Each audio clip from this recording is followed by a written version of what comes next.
Salve pessoal, sejam todos muito bem-vindos a mais uma videoaula.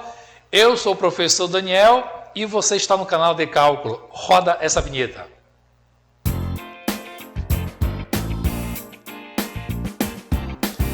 Queridos alunos, estamos aqui para a realização de mais uma videoaula, agora falando sobre derivadas. O que eu vou mostrar para vocês hoje é o cálculo da derivada sob o ponto de vista de limites. O que os autores dos livros de cálculo normalmente chamam isso de cálculo das derivadas pela definição. Vem aqui comigo no quadro para a gente poder explicar isso. Olha só. Então, nós vamos fazer o cálculo da derivada pela definição. Todas as vezes, sem exceção, que você lê uma expressão que tiver assim, calcule a derivada pela definição, você já sabe que ali está sendo pedido para você calcular uma derivada, só que sobre o ponto de vista de limites. Tá ok? Um pouco mais para frente, nós vamos ver uma maneira mais automatizada, mais rápida para se calcular a derivada sem o uso de limites. Mas, por enquanto, nós estamos ainda nos nossos primeiros passos, então vamos calcular por limites. Quais são as principais expressões que os senhores encontrarão nos livros ou dos materiais pela internet sobre essa questão do cálculo da derivada por meio da definição, o cálculo da derivada por meio de limites? Vem cá. A primeira expressão que tu pode encontrar para o cálculo da derivada da função seria o limite da f de x menos a f de a dividido por x menos a, sendo que o x está tendendo a a.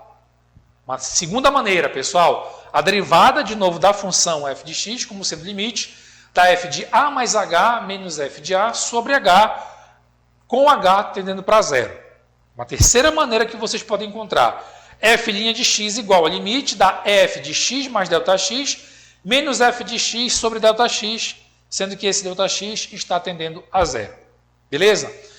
São três expressões diferentes, mas que significam exatamente a mesma coisa. A derivada da função f em relação a x.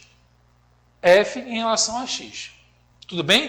Elas estão apenas escritas de uma maneira diferente, mas elas estão ali significando exatamente a mesma coisa. Tá? E aí, olhando assim, de longe, essas três expressões, nós podemos perceber que existe uma certa semelhança. Ora, não era para menos. Elas significam exatamente a mesma coisa, por isso que elas têm uma determinada semelhança. Mas, de cara, uma primeira coisa que vocês podem perceber é que ele sempre tenta fazer com que este denominador vá para zero, ou tenda a zero, se aproxime de zero. E isso não é para menos. Eu trouxe aqui para vocês uma expressão resumida para que vocês possam melhor visualizar essas três expressões que normalmente podem aparecer para vocês. Então, para isso, eu coloquei aqui a derivada da função f, representando igual como eu tinha representado nesses três casos. Também df dx, a derivada da função f em relação à variável x. Eu trouxe essa outra representação só para que a gente possa relembrar que também existe outras representações para indicar que ali está sendo realizada uma derivada. Então, eu trouxe essa outra representação que eu já tinha, inclusive, abordado com vocês aqui no canal. E essa derivada será, então, como? Resumidamente, o limite da variação da imagem da função dividido pela variação do domínio da função, sendo que essa variação do domínio está tendendo para zero. Então, isso aqui é uma forma resumida de expressar o que está expresso nessas três expressões. Vamos ver isso? Olha, eu estou variando a imagem e dividindo pela variação do domínio, sendo que esse domínio, quando eu fazer x tendendo a a, vai ficar a menos a, então tenderia para zero. Aqui, igualmente, uma variação que acontece na imagem da função sobre uma variação que acontece no domínio, sendo que esse h está tendendo para zero, o domínio tendendo para zero.